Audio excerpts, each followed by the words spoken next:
नमस्कार। आज देश की तमाम फटाफट खबरों में आपका स्वागत है। करीब एक साल भर बाद दिल्ली के निजामुद्दीन मरकज को खोला जा सकेगा।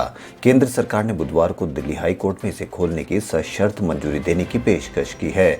केंद्र ने कहा कि आने वाले त्योहारी दिनों यानी रमजान में निजामुद्दीन मरकज में 50 लोगों को तब नमाज अदा करने की अनुमति दी जा सकती है जब उन व्यक्तियों के नाम क्षेत्र के SHO को प्रदान किए जाए। इन 50 लोगों का चयन भी वक्फ बोर्ड करेगा। निजामुद्दीन मरकज को खोलने के अनुरोध वाली याचिका पर सुनवाई के दौरान केंद्र सरकार द्वारा न्यायमूर्ति मुक्ता गुप्ता के समक्ष ये बात कही गई। केंद्र सरकार अब देश के वरिष्ठ नागरिकों को भी पौष्टिक भोजन मुहैया कराएगी। इसके लिए सामाजिक न्याय एवं अधिकारिता मंत्रालय ने पूरी रूपरेखा तैयार कर ली है। इस योजना के मुताबिक देश के उन सभी वरिष्ठ नागरिकों के लिए पोषण अभियान शुरू किया जाएगा जो कुपोषित हैं।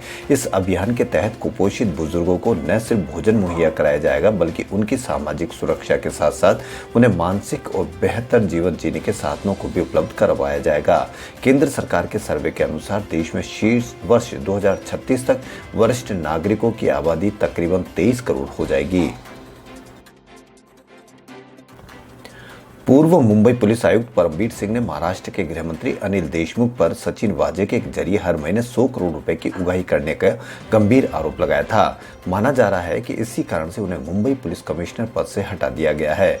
लगभग इसी प्रकार का मामला उत्तर प्रदेश में भी सामने आया है, जहां एक वरिष्ठ IPS अधिकारी अमिताभ ठाकुर को जबरन रिटायर कर दिया गया है। उन पर अपने पद पर रहते हुए अनियमितता बरतने का आरोप लगाया गया है। लेकिन ध्यान देने की बात है कि अमिताभ ठाकुर का यह रिटायरमेंट ऐसे समय में हुआ है जब पिछले साल अक्टूबर महीने में उन्होंने प्रदेश के 3 वरिष्ठ अधिकारियों पर गंभीर भ्रष्टाचार के आरोप लगाए थे और इसकी जांच किए जाने की मांग की थी। दिल्ली की सीमाओं पर चल रहे किसान आंदोलन का नजारा मंगलवार को देशभक्ति से सरोबार नजर आया।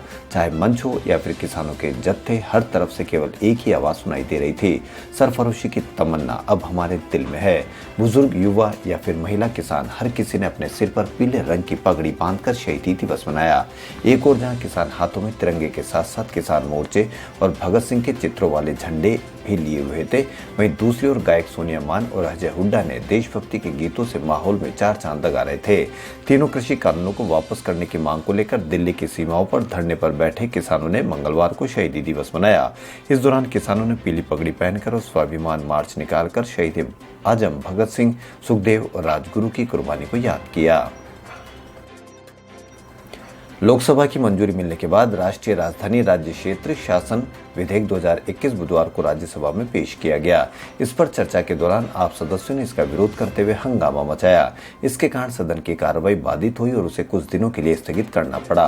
केंद्रीय गृह राज्य मंत्री जी किशन रेड्डी ने कहा कि हम वो संशोधन कर रहे हैं जो 1991 में कांग्रेस लेकर आई थी, ये नए नहीं है। उन संशोधनों से दिल्ली सरकार का कामकाज उचित ढंग से चल सकेगा। विपक्ष, खासकर आप, उनकी बातों से सहमत नहीं हुई और सदस्य हंगामा मचाने लगे। इस बीच कार्रवाई 10 मिनट के लिए स्थगित करनी पड़ी। TRP घोटाले मामले पर बुधवार को बॉम्बे हाईकोर्ट के डबल बेंच ने सुनवाई की।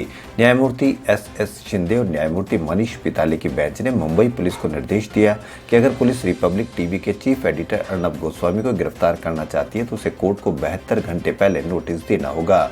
महाराष्ट्र सरकार ने कोर्ट से रिपब्लिक टीवी और ARG आउटलायर मीडिया के कर्मचारी और दूसरे टेलीविजन चैनलों के खिलाफ 12 हफ्ते में जांच पूरी करने की बात कही, जिसे स्वीकार कर लिया गया। पीठ ने कहा कि अगर जांच में पुलिस को कुछ मिलता है और आप बलपूर्वक कार्रवाई करना चाहते हैं तो आपको अर्नब गोस्वामी को 72 घंटे पहले नोटिस देना होगा। मुंबई के पूर्व पुलिस कमिश्नर परमबीर सिंह की अर्जी पर सुप्रीम कोर्ट ने सुनवाई से इनकार कर दिया। सुप्रीम कोर्ट ने बुधवार को कहा कि आपने जो आरोप लगाए हैं वो गंभीर है, इसमें शक नहीं हो सकता, लेकिन आप हाई कोर्ट क्यों नहीं गए? पहले आपको हाई कोर्ट ही जाना चाहिए था। परमबीर के वकील मुकुल रोहतगी से सुप्रीम कोर्ट ने यह भी पूछा कि आपने इस मामले में संबंधित विभाग को पक्ष क्यों नहीं बनाया। अब परमबीर सिंह बॉम्बे हाई कोर्ट में पिटीशन लगाएंगे। देश में कोरोना की दूसरी लहर का खौफ बढ़ता ही जा रहा है। देश में पिछले 24 घंटों में कोरोना के 47,262 नए केस सामने आए। ये आंकड़ा पिछले 132 दिनों में सबसे ज्यादा है। इस दौरान 23,913 ठीक हुए और 277 की मौत हुई। वहीं हरिद्वार कुंभ मेले में आने वाले श्रद्धालुओं को लेकर उत्तराखंड हाईकोर्ट ने केंद्र और राज्य सरकार को निर्देश जारी किए हैं। इसके तहत मेले में आने वाले श्रद्धालुओं की RT-PCR नेगेटिव रिपोर्ट 72 घंटे से ज्यादा पुरानी होने पर मान्य नहीं होगी। ऐसे श्रद्धालुओं को प्रवेश नहीं देने को कहा गया है। पश्चिम बंगाल विधानसभा चुनाव के पहले चरण के मतदान की तारीख नजदीक आने के साथ ही नेता मर्यादित आचरण की सीमाएं लांघने लगे हैं।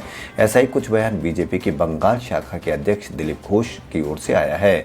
दिलीप घोष ने बंगाल के पुरुलिया जिले में मंगलवार को एक रैली के दौरान ममता बनर्जी के प्रचार की शैली पर निशाना साधा। उन्होंने कहा कि ममता बनर्जी हर किसी को अपने पैर का प्लास्टर दिखाना चाहती है। अगर ऐसी है तो वो बरमूडा क्यों नहीं पहन लेती।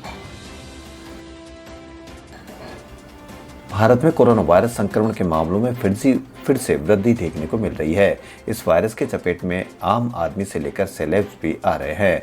बॉलीवुड के मिस्टर परफेक्शनिस्ट यानी आमिर खान भी कोरोना वायरस से संक्रमित पाए गए हैं। अब सलमान खान ने इस महामारी से बचाव हेतु कोरोना वैक्सीन का पहला डोज लगवा लिया है। सलमान खान ने लीलावती अस्पताल जाकर वैक्सीनेशन करवाया। सलमान खान ने खुद इसकी जानकारी ट्विटर पड़ती है। खबरों में फिलहाल इतना ही। यदि आपको हमारा चैनल पसंद आए तो लाइक, सब्सक्राइब और शेयर अवश्य करें। धन्यवाद।